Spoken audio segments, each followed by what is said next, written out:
అంటే రోహిణి, హస్త, శ్రవణం అనే ఈ 3 నక్షత్రాలు చంద్రుడి నక్షత్రాలు. ఈ చంద్రుడి నక్షత్రం వాళ్ళు ఆరుద్ర, స్వాతి, శతభిషమైన రాహు నక్షత్రాలు చేసుకోకూడదు. అంటే చంద్రరాహుల యొక్క కలయిక మంచిది కాదు.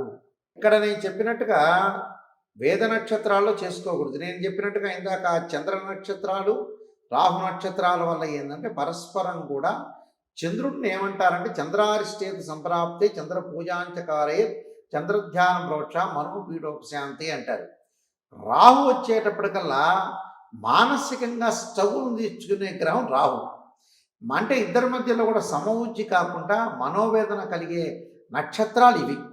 నేను చెప్పిన నక్షత్రాలన్నీ కూడా ఇందాక నేను చెప్పినట్టుగా చంద్రరాహుల యొక్క కలయిక కలవకూడదు. అలానే ఇక్కడ ఇంకొక విషయాన్ని మనం ముఖ్యంగా ముందుకు వెళితే ఆ జ్యేష్ఠ నక్షత్రం వాళ్ళు ఉన్నారు. నేను ఇందాక చెప్పినట్టుగా జ్యేష్ఠ నక్షత్రంలో అశ్విని నక్షత్రం